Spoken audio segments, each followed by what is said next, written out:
사랑하는 여러분, 주님의 은혜와 평강이 늘 함께 하시기를 바라고 축복합니다. 오늘 말씀은 사도행전 14장 19절에서 28절입니다. 사랑하는 여러분, 바울 사도의 이 전도 여행을 우리가 사도행전을 읽으면서 유심히 살펴보아야 되는데, 바울 사도가 중요하게 여기는 것이 여러 가지가 있지만 그 중에서도 바울 사도가 참 중요하게 여기는 것이 있습니다. 또 그것은 사도행전이 중요하게 여기는 것이기도 합니다. 그게 뭐냐면 만남입니다. 사도행전은 사람과 사람의 만남, 또 사람과 사도들과의 만남, 제자와 제자의 만남, 제자와 사람들의 만남, 하나님께서 성령님께서 사람들을 만나시는 그 모든 만남을 통해서 하나님께서 하나님의 일을 이뤄 가시는 것을 우리에게 보여주십니다. 그래서 우리가 사도행전을 읽을 때 이 사도행전의 만남을 주목해서 보는 것이 매우 우리에게 유익합니다. 사도행전 20장에 가면 바울 사도가 마지막 그의 선교 여정의 한 중요한 정점에서 이제 예루살렘으로 돌아가서 거기서 체포되어 로마로 압송되기 직전의 장면이 나오는데, 사도 바울은 거기에서 에베소의 장로들을 부릅니다. 그리고 그들과 만나서 이제까지 함께 달려온 선교 여정에 대해서 함께 이야기를 나눕니다. 사도행전 20장 22절에 보면, 보라, 이제 나는 성령에 매여 예루살렘으로 가는데 거기서 무슨 일을 당할는지 알지 못하노라. 이제 가는 곳에서 어떤 일을 당할지, 어떤 일을 겪을지 알지 못하지만 성령에 매여 간다, 이렇게 이야기하면서 은혜의 복음을 증언하는 일을 위해 나의 생명을 조금도 귀한 것으로 여기지 않겠다, 이걸 에베소의 장로들에게 말합니다. 그렇게 말할 수 있는 그 관계가 있는 거죠. 그 만남이. 바울은 자신이 각 교회를 세우면서 그곳에 세웠던 교회 지도자들, 장로들에게 여전히 변함이 없는 자신의 선교적인 사명, 나의 달려갈 길과 주 예수께 받은 사명, 곧 하나님의 은혜의 복음을 증언하는 일을 위해 난 달려간다, 이것을 이야기하는데, 그들과 함께했던 시간이 있기 때문에, 그 만남의 사건이 있기 때문에 이 이야기가 가능한 것입니다. 그러니까 만남은 그만큼 중요합니다. 만남이 없으면 사실 대화도 없고, 말을 한다고 다 대화는 아닙니다. 어떤 만남이냐에 따라서 어떤 대화가 가능하냐가 또 달라지죠. 바울은 에베소의 장로들에게 교회를 부탁한다.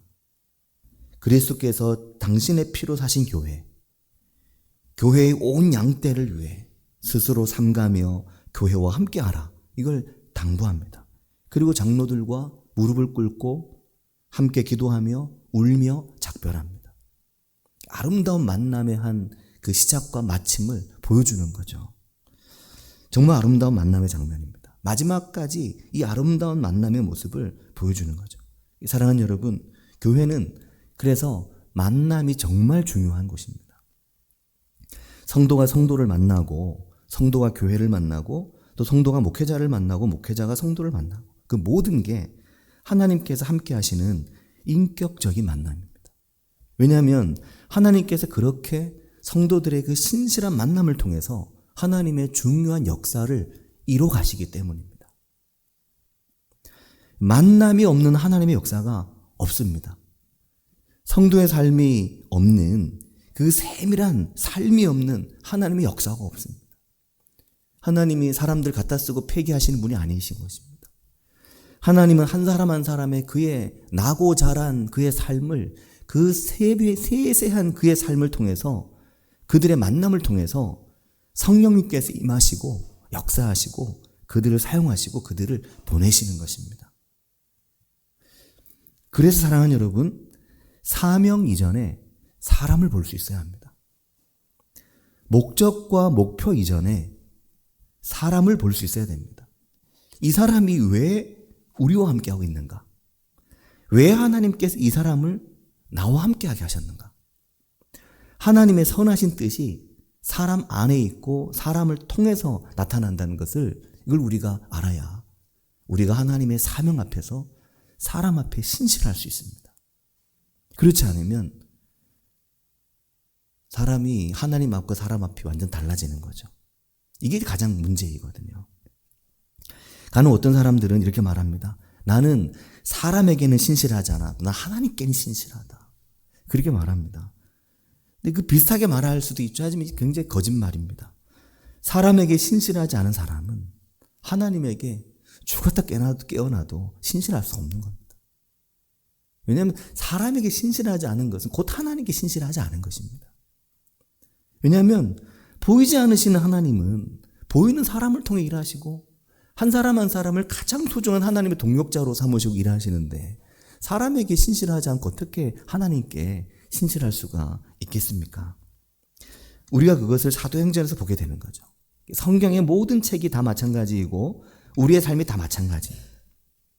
그래서 사랑하는 여러분, 사람을 눈여겨볼 수 있는 눈을 우리가 갖게 되기를 바라고 축복합니다. 사람에게 신실할 수 있는 우리들이 될 수 있기를 바라고 축복합니다. 함께 있는 사람들에게, 특히 한 교회, 또 한 가족, 또 한 지체들, 그들에게 신실한 그리스도인이 되는 게 참 중요합니다. 우리가 지금 사도행전 14장인데 사도행전을 지금까지 읽으면서 발견하는 게 있습니다. 그것은 바울 사도의 삶에 바나바가 얼마나 중요한 사람이었는가 하는 거. 이거 우리가 최근에 읽으면서 새롭게 보게 되는데 바나바가 없었다면은 초대교회에 그 누가 이 사울을 믿어주었겠는가. 물론 바나바가 없었다면 하나님은 또 다른 사람을 쓰셨겠죠. 하지만 바나바가 최적이었습니다. 사울을 쓰시기 위해서 아무도 사울을 믿지 못할 때 사울이 교회에 천거되고 사울의 회심과 사울의 진정성이 교회에 받아들여지게 되는 과정에 바나바가 없었다면 누구도 사울을 믿지 못했을 겁니다. 왜냐하면 바나바가 사울의 진면목을 볼 수 있는 눈을 가진 사람이었거든요. 그래서 바울이 있는 겁니다.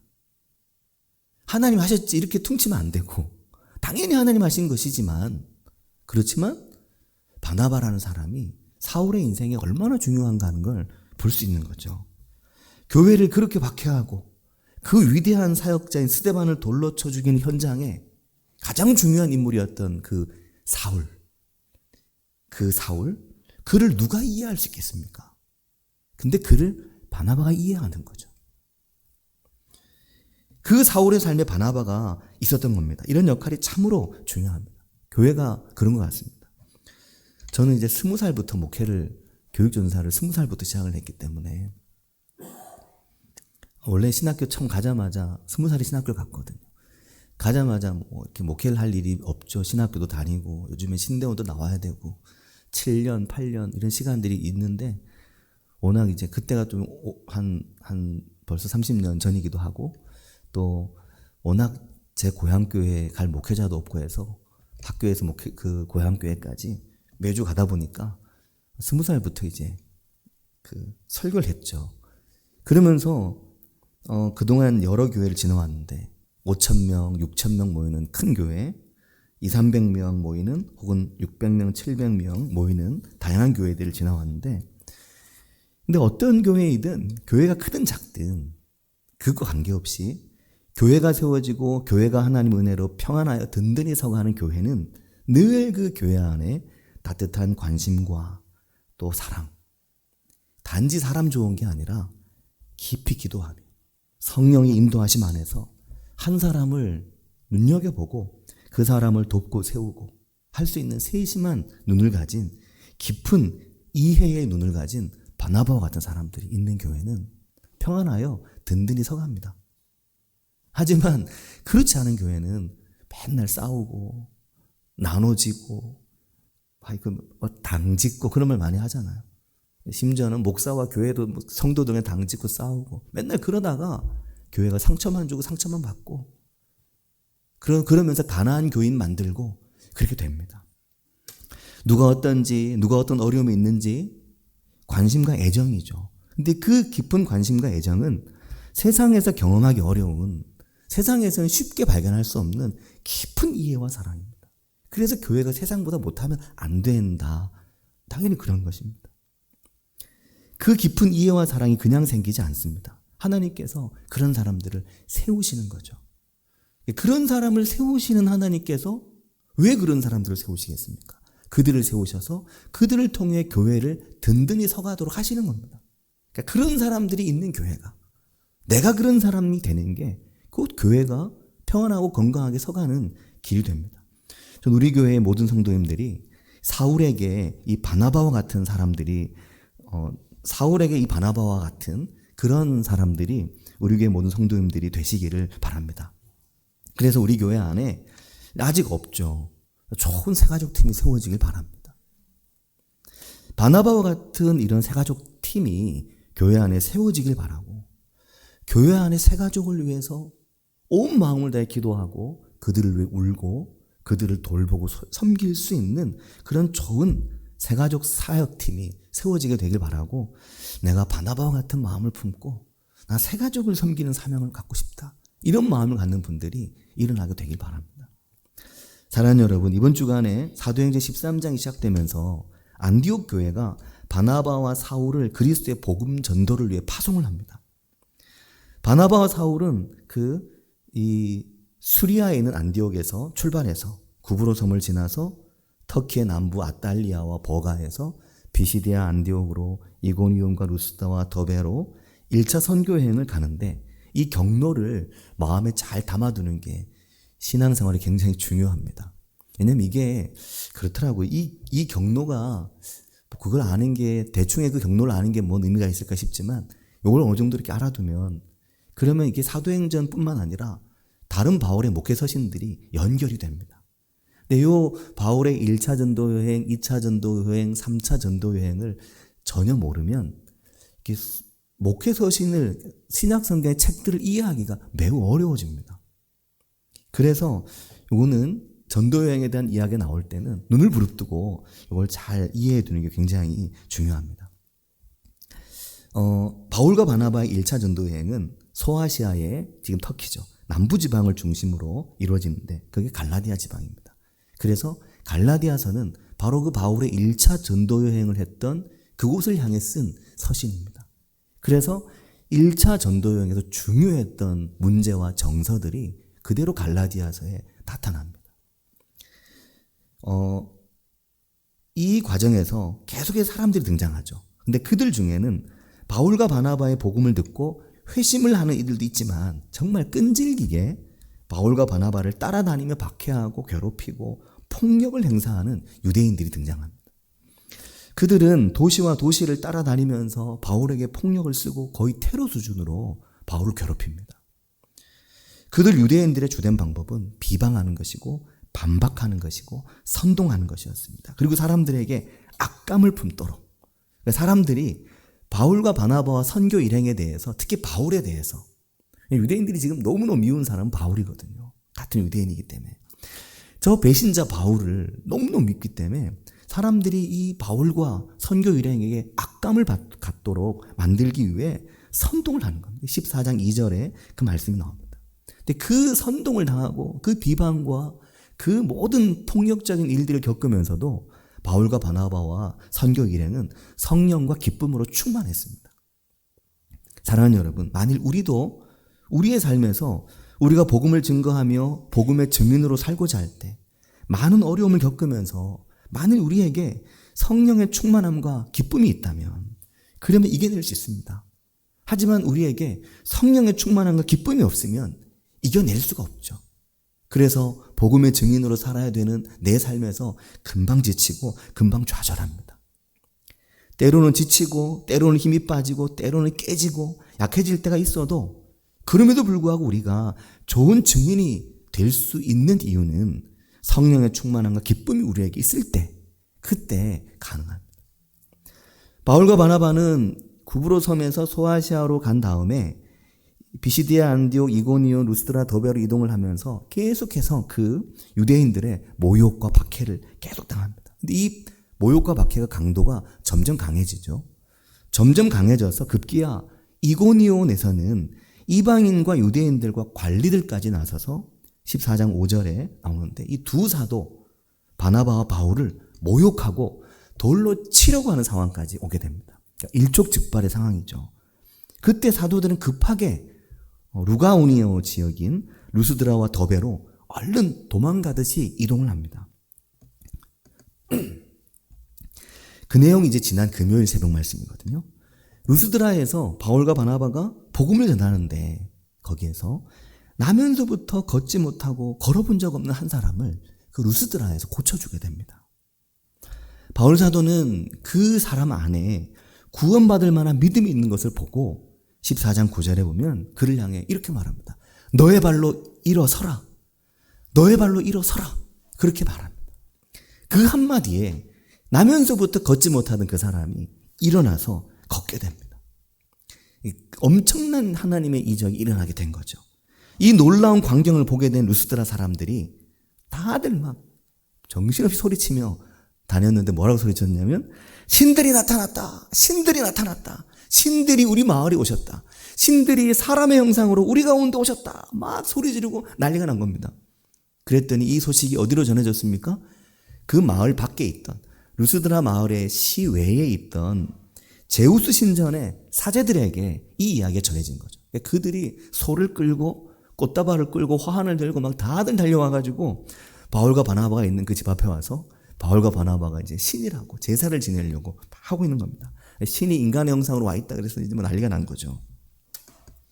이 과정에서 바울과 바나바는 다시 그들에게 하나님의 복음을 증거합니다.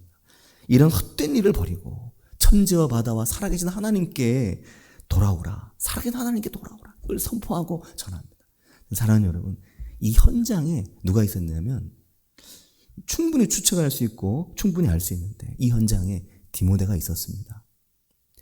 디모데는 이와 같은 루스드라에서 바울과 바나바를 통해 일어나고 있는 굉장한 하나님의 복음 증거의 현장에 디모데가 거기에 있었고 디모데를 비롯한 수많은 루스드라의 사람들 중에 많은 제자들이 일어나게 된 것은 이 놀라운 하나님의 복음의 현장에 그들이 있었기 때문입니다. 근데 여기까지 유대인들이 쫓아왔죠.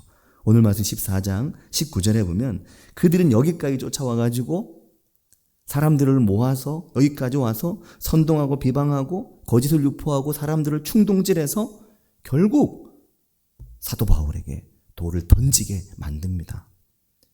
끈질기죠. 정말 끈질기게 사울을 박해하고 사울을 죽이려고 사울을 놓아주지 않으려고 끈질기게 박해합니다. 마치 정말 그 요즘 개 보면 한번 물면 개가 딱 물면 안 놓는 개들이 있잖아요. 뭐 핏불인가? 하여튼 뭐 그런 개들은 한번 물면 절대 안 놓는다면서요.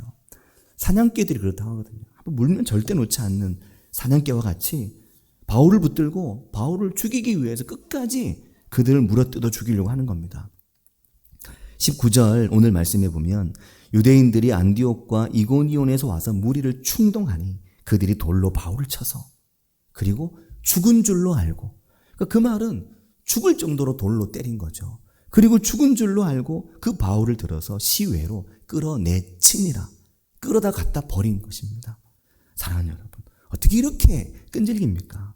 왜 이럴까요? 왜 이렇게 끈질기게 바울을 방해하고 이렇게 끈질기게 바울이 복음에 증인되는 것을 방해할까요? 왜 이렇게 끈질길까요? 사단이 함께하기 때문입니다. 사단의 역사가 그들 가운데 있기 때문입니다. 사단의 전략이 그렇게 움직이고 작동하기 때문입니다. 사단이 그들 유대인들을 사로잡고 있는 것이고 사단이 바울을 놓아주려 하지 않는 것입니다. 그래서 이것이 쉽지 않은 거죠. 돌에 맞아 피가 터지고 내 머리가 깨지고 온몸이 부서질 정도가 될 때까지 그렇게 끈질기게 박해를 당하고 고난을 당합니다. 사단이 마귀가 우는 사자와 같이 로마서가 말씀하듯이 마귀가 우는 사자와 같이 우리를 붙들고 물어뜯고 놓지 않으려고 하는 거죠. 사랑하는 여러분, 우리도 우리의 삶에서 그러한 일들 겪을 때가 있습니다. 우리가 하나님 앞에 좀 더 가까이 나아가고 좀 더 복음의 증인으로 살아보려고 좀 더 복음의 증인답게 살아보려고 하면 무언가 끊임없이 우리를 잡아서 끌어내리는 끊임없이 무너지게 하고 끊임없이 약해지게 만드는 것들이 우리의 주변에 있습니다. 우리가 무언가 하나님 앞에 충성스럽게 해보려고 하면 절대 놓아주지 않는 사단의 힘과 권력은 우리가 하나님 앞에 서지 못하도록 우리가 하나님 앞에 나아가지 못하도록 우리를 끊임없이 붙들어서 사단의 그늘에 사단의 소나기 안에 두려고 하는 거죠. 무엇으로든 우리가 하나님 앞에 우리의 마음을 세우고 믿음을 세우는 것을 방해하는 것입니다. 지난 4월 금요기도회 때 프랜시스 톰슨이라는 분이 쓴 천국의 사냥개, 그 시를 읽어드린 적이 있는데 그 시에 이런 내용이 나오죠. 사단도 그렇게 우리를 물고 뜯고 죽이려고 달려들지만 하나님이 우리를 그 모든 방해와 모든 위협으로부터 우리를 붙드시고 도우시고 인도해 가시는 겁니다. 그래서 하나님의 사람들은 아무리 사단이 방해하고 아무리 사단이 우리를 물어뜯고 붙잡아 가려고 해도 거기 붙들려 가지 않는 것입니다. 그때 4월 19일 날 프랜시스 톰슨이 천국의 사냥개라는 그 시를 썼는데 그 시의 내용 읽어드린 적이 있었는데 제가 수요 예배나 주일 예배 때 이것을 읽어드렸는지 모르겠는데 안 읽어드린 것 같아서 가져왔는데 이런 시가 있거든요. 나는 그분에게서 도망쳤네. 밤과 낮의 비탈길 아래로. 나는 그분에게서 도망쳤네. 세월의 곡선 저 아래로. 나는 그분에게서 도망쳤네. 내 마음의 미로 속으로. 그리고 눈물의 안개 속에 흘러가는 웃음 속에 그분을 피해 숨었네. 이렇게 도망쳤다는 거죠. 그분을 피해서. 그리고 이렇게 도망가도록 사단은 우리를 끊임없이 유혹하고 끌어내리지만 이렇게 도망쳤는데 그런데 내가 그렇게 하나님을 피해서 도망갔는데 근데 뭐라고 말하냐면 그렇게 내가 도망가서 나를 내 마음의 미로 속에 가두어 버리고 나를 세월의 저 곡선 아래에 묻어버리고 나를 그 모든 인생의 비탈 속에 눈물의 안개 속에 나를 가두어서 숨어버리려고 했는데 그런데 하나님이 나를 사단만 사냥개가 아니라 하나님은 더 강한 사냥개처럼 나를 붙드셨다. 그리고 이렇게 말하죠. 하나님은 서두르지 않고 흐트러지지 않는 걸음걸이로 장엄한 긴박함으로 도망친 영혼을 쫓는다. 그렇게 나를 쫓아오신다는 거죠. 놓지 않으려고 나를. 그래서 사랑하는 여러분, 바울은 이 루스드라에서 돌에 맞아 죽은 것 같이 그의 온몸이 깨어졌지만 그의 사명이 거기서 끝나지 않았습니다. 하나님의 시간이 거기서 끝나지 않은 거죠. 다시 일어납니다. 20절에 보면 제자들이 둘러섰을 때 바울이 일어나 그 성에 들어가 그렇게 말합니다. 돌에 맞아 죽은 것 같고 온몸이 깨진 것 같고 만신창이가 되어서 끝난 것 같았는데 그런 바울이 기적처럼 일어나는 거죠. 한 번도 걷지 못했던 자를 그를 위해서 일어나라 말함으로 고쳐내는 하나님의 도구가 된 바울인데 돌에 맞아 깨지고 죽어가는 그 바울을 하나님께서 살리셨습니다. 그리고 그를 다시 마을로 들여보내십니다. 왜 갑니까? 왜 다시 들어갑니까? 왜 다시 그곳으로 갑니까? 내가 돌에 맞은 것이고 내가 깨진 곳이고 내가 부서진 곳인데 내가 만신창이가 된 곳인데 왜 다시 거기로 돌아갑니까? 내 인생이 깨진 상태로 내 인생이 부서진 것처럼 느껴질 때가 있습니다. 내 인생이 깨진 그릇처럼 느껴질 때가 있습니다. 깨지고 상한 그릇처럼 아무것도 담을 수 없고 무엇을 담기엔 어울리지 않는 것처럼 내 인생이 느껴질 때도 있습니다. 그러나 복음의 증인의 삶은 그 깨진 그릇 같을 때에도 다시 또 어떤 위험을 만나도 다시 하나님께서 그 자리로 그들을 보내시고 세우시는 것입니다. 나는 깨지고 만신창이가 되었으니까 나는 아닌 것 같아. 이게 아닌 것입니다. 하나님의 사명이 끝나기 전에는 하나님께서 그들을 다시 이렇게 세우시고 회복시키시고 세우시는 겁니다. 왜냐하면 거기에 또 다른 나의 만남의 사람들이 있기 때문입니다. 내가 만나야 되고 하나님이 나에게 만나라고 하시고 하나님이 나를 보내시는 사람들이 거기에 있기 때문입니다. 이제 하나님을 만날 사람들, 이제 하나님을 처음 만난 사람들, 그들이 거기 내 삶의 부르심의 자리에 아직도 하나님을 모르고 아직도 하나님을 이해하고 깨닫지 못한 이들에게 내가 가야 하기 때문에 나를 보내시기 위해서 하나님께서 나를 거기에 보내시는 것입니다. 그래서 이 21절에 보면 바울 사도는 그렇게 돌에 맞아서 다 깨진 몸으로 다시 그 루스드라에 다시 들어갑니다. 복음을 그 성에서 전하여 많은 사람을 제자로 삼고 루스드라와 이고니온과 안디옥으로 그곳을 두루 다니면서 계속해서 그 깨진 몸으로 복음을 전합니다. 그리고 22절 말씀에 보면 이 믿음에 머물러 있어라. 그렇게 당부합니다. 그리고 그곳에 장로들을 택하여 세우고 그들 장로들과 교회를 주께 위탁하고 돌아서게 됩니다. 그런데 바로 이곳에서 이 루스드라에서 사도 바울이 누굴 만났는가? 아까 말씀드렸듯이 디모데를 이 루스드라에서 만났습니다. 바울의 사역을 보면 중요한 사람들이 많이 있고 다 중요하지만 우리가 보아서 알듯이 바울에게 디모데가 참 특별했거든요. 각별했습니다. 단지 좋았다라는 것보다 하나님께서 내게 주신 이 복음에 아들처럼 느끼는 거죠.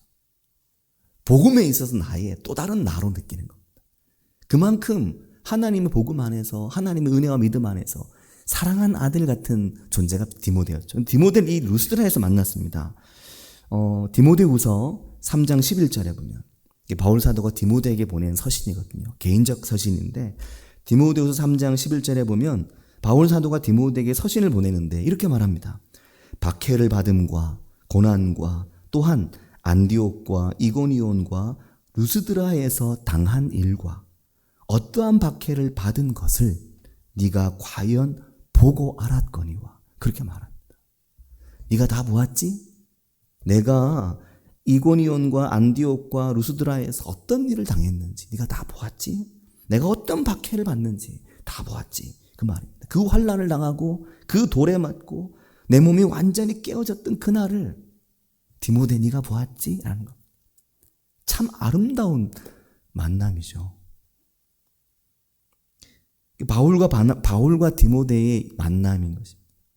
돌에 맞고 피를 흘리고 쓰러졌지만 하나님이 나를 사랑하시고 하나님이 루스드라에 있는 이들을 사랑하시고 하나님이 너를 사랑해서 우리가 다시 만나게 하셨고 죽은 것 같은 나를 이렇게 세워주셨다 하는 겁니다. 그래서 디모데후서 3장 11절 그 뒷부분에 보면 바울은 디모데에게 이렇게 말합니다. 주께서 이 모든 것 가운데서 나를 건지셨느니라. 죽을 나를 하나님의 복음의 이 만남을 위해 나를 건지셨다. 나의 사명 다할 때까지 나를 홀로 두지 아니하시고 세우셨다. 내 몸이 만신창이로 깨어졌지만 하나님이 회복시키셨다는 것입니다. 그리고 디모데가 바울의 정말 놀라운 동역자가 되게 되죠. 디모데가 루스드라 사람입니다. 그래서 바울은 그 성으로 다시 들어갑니다. 그리고 마음을 굳게 하여 이 믿음에 머물러 있어라 당부합니다. 사랑하는 여러분, 이러한 하나님의 은혜로 가득한 이런 하나님의 역사가 있는 만남, 성령의 인도하심이 있는 만남, 이러한 만남이 우리 안에 많이 일어나게 되기를 바라고 축복합니다. 하나님께서 우리 안에 함께 하셔서 우리를 비록 깨진 그릇처럼 때로는 상처나고 무너지고 허물어져 있을 때에도 우리를 부르셔서 함께하고 함께 만나며 함께 교제하고 함께 기도하게 하고 함께 하나님 안에 믿음으로 머물러 있게 하면서 우리를 그리스도의 좋은 복음의 증인 되게 하신 은혜가 우리 가운데 있길 바라고 축복합니다. 같이 기도하겠습니다.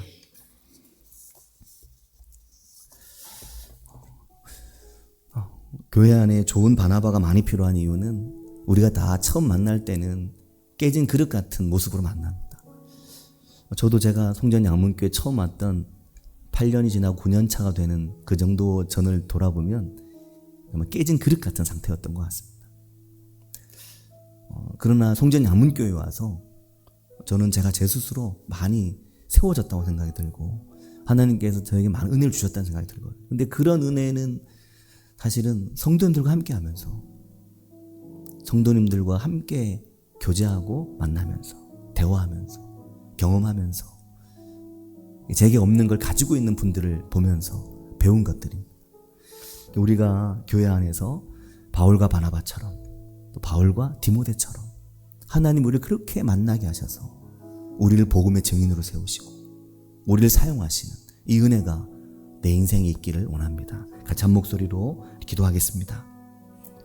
하나님 아버지 응원사랑 감사합니다. 주님, 깨어진 그릇 같고 부서진 인생 같은 오늘 우리를 사랑하셔서 주님 오늘 우리를 일으키시며 오늘 우리를 세우시며 오늘 우리를 붙드시며 오늘 우리를 보내시며 오늘 우리를 하나님 앞에 두시고 주님 오늘 우리를 사용하시며 주님 인생이 만신창이가 되었고 몸이 완전히 허물어져 있는 상태였지만 그 바울을 일으켜 세우셔서 그를 보내신 하나님, 내가 돌에 맞아 죽은 것처럼 버려졌지만 그런 나를 살리셔서 보내신 하나님은 어디에 쓰시기 위해 누굴 만나게 하시기 위해 나를 보내셨느냐. 그곳에서 그들을 만나게 하시며 그곳에서 디모데를 만나게 하시고 그곳에서 많은 하나님의 사람들을, 많은 장로들을 만나게 하시며 그들을 세우시고 교회를 위탁하신 하나님의 놀라운 일을 저희가 보고 경험할 수 있게 도와주시고 인도해 주셔서 주님, 오늘 우리가 우리의 삶에서 그리스도의 증인으로, 그리스도의 복음의 사람으로, 하나님의 복음의 증인으로 우리의 깨진 인생을 사용하신 하나님을 경험하여 만날 수 있게 도와주시고 인도해 주시기를 주님 원합니다. 아버지, 역사하여 주시옵소서. 주님, 기름 부어주시길 주님 원합니다.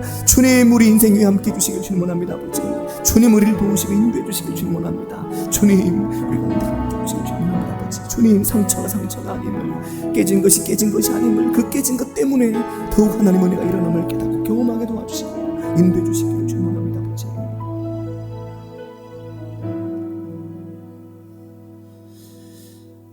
하나님 아버지, 은혜와 사랑을 감사드립니다. 때론 우리가 나의 깨진 것이, 나의 무너진 것이, 나의 허물어진 것이, 내 인생에 상처난 것이, 내 인생의 그 상처가 오늘 나에게, 나의 삶에 큰 걸림돌이라고 생각할 때가 있지만, 하나님 아버지, 그 깨진 것 때문에, 그 허물어진 것 때문에, 그 무너진 것 때문에, 그 무너진 자리에서 일어나서 하나님의 복음의 증인의 자리로 나아갈 때 오히려 그곳에서 하나님 우리를 들어쓰시고 사용하심을 주님 우리로 말씀을 통해 보게 하셨사오니, 하나님 아버지, 우리가 실패한 자리에서, 우리가 무너진 자리에서, 우리가 깨어진 자리에서 도리어 일어나 하나님께 쓰임받고 하나님의 복음의 사람이 되고, 하나님께서 내게 보내신 한 사람, 하나님께서 나를 만나게 하신 한 사람, 그 만남이 하나님의 복음의 역사가 되도록 우리를 인도하여 주시옵소서. 주님, 저희와 함께 하시기를 바라고 원하오며 예수님의 이름으로 기도합니다. 아멘.